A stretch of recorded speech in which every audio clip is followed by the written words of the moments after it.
কোটিটার মতন প্রপোজাল বেসরকারি উদ্যোগপতিরা দিয়েছেন, সেটা ওনার ডিপার্টমেন্টে সিএমওতে ফরওয়ার্ড করা হয়েছে যাতে ইমিডিয়েটলি তারা ছাড়পত্র পায়, এবং আমরা ওনার কাছে আবেদন রেখেছি উনি নিজে এসে এগুলো উদ্বোধন করেন। এগুলো সবকটা দুর্গাপুরে, সবকটা দুর্গাপুরের ক্ষেত্রে। আপনারা জানেন আজকে একটা বিরাট স্যাম স্টিলের আজ প্রজেক্টের উদ্বোধন হচ্ছে। এটা আমাদের সকলের কাছে একটা আনন্দের খবর যে পশ্চিমবঙ্গ যে ডেভেলপমেন্টের দিকে এগোচ্ছে, ইনফ্রাস্ট্রাকচার থেকে শুরু করে মানে কর্মসংস্থান থেকে শুরু করে।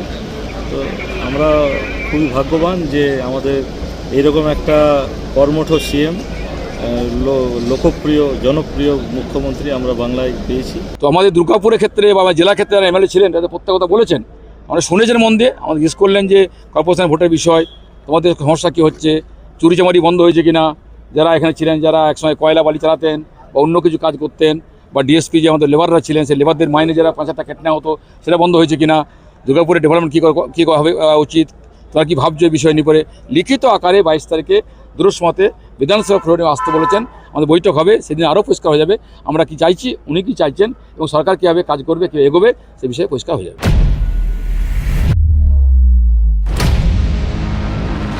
পরিযায়ী শ্রমিক থেকে বাংলার শিক্ষিত সন্তান যারা দীর্ঘদিন ঘর ছাড়া, এবার কি তারা বাংলায় নিজের বাড়িতে ফিরতে পারবে? নতুন সরকারের শিল্পমন্ত্রীর কথায় এইটুকু আশা করতেই পারে ঘর পড়া গরু বাংলার মানুষ। সেই সিঙ্গুর থেকে টাটা বিদায়ের পর থেকেই শিল্পে মড়ক লেগেছিল এ রাজ্যে। অন্তত গত 2.5 মাসের সরকারের ভূমিকায় কিছুটা হলেও আশার আলোর সঞ্চার হয়েছে। এই কদিনে বেশ কয়েকটি নতুন শিল্পের ভিত্তিপ্রস্তর স্থাপনের মাধ্যমে মানুষের প্রত্যাশা বাড়িয়েছে শুভেন্দু অধিকারীর সরকার। শুক্রবারও বাঁকুড়ার মেজিয়ায় এক বেসরকারি কারখানার ভিত্তিপ্রস্তর স্থাপন উপলক্ষে যাওয়ার পথে অন্ডাল বিমানবন্দরে আসেন শিল্পমন্ত্রী তাপস রায়। সঙ্গে ছিলেন পুর ও নগরোন্নয়ন মন্ত্রী অগ্নিমিত্রা পাল। বাংলায় শিল্পের খরা কয়েক দশকের, মন্তব্য শিল্পমন্ত্রীর। শিল্প গরিমাকে ফিরিয়ে আনতে বদ্ধপরিকর নয়া সরকার, জানাচ্ছেন রাজ্যের শিল্পমন্ত্রী। তার থেকেও বেশি, কয়েক দশকের খরা কেন আমি বুঝতে পারছি না। মানে আমি ভাবছি, চিন্তা করছি, এত সম্ভাবনাময়, এত পোটেনশিয়ালিটি পশ্চিমবাংলা, তা সত্ত্বেও পশ্চিমবাংলা থেকে শিল্প চলে গেছে। শিল্প তো এক্সপানশন দূরের কথা, নতুন তো দূরের কথা, এক্সপানশনও হয়নি। তার কারণ বাংলাকে তার পুরনো গরিমায় ফেরাতে হবে, পরিযায়ী শ্রমিকের সংখ্যা কমাতে হবে, এখানকার ছেলেমেয়েরা যাতে বাড়িতে তাদের বাবা মা স্ত্রীপুত্র পরিবারের সঙ্গে থাকতে পারে তার বন্দোবস্ত করতে হবে। সেটাই হচ্ছে ভিশন আমাদের সম্মানীয় মুখ্যমন্ত্রী, এবং সেই জন্যই তিনি একটা স্লোগানও দিয়েছেন।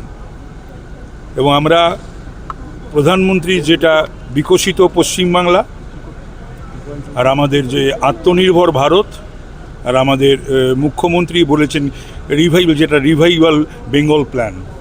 অন্ডাল বিমানবন্দরের সম্প্রসারণ নিয়েও এদিন কথা হয়েছে বলে জানান শিল্পমন্ত্রী। কারণ বেশিরভাগ রাষ্ট্রায়ত্ত কারখানা এই অঞ্চলেই, ফলে আগামী দিনে দমদমের পরে অন্ডালও অন্যতম গুরুত্বপূর্ণ বিমানবন্দর হিসেবে স্বীকৃতি পেতে পারে। শিল্পমন্ত্রীর বক্তব্যে এমনই ইঙ্গিত।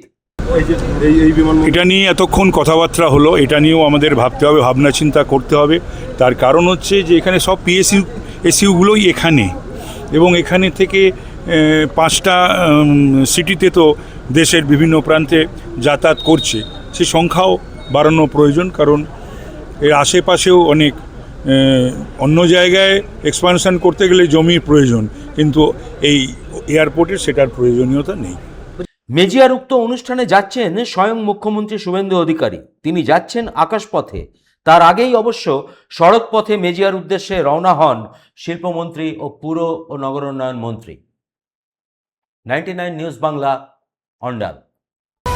আপনারা দেখছেন 99 নিউজ বাংলা। বদলাবো আমরা।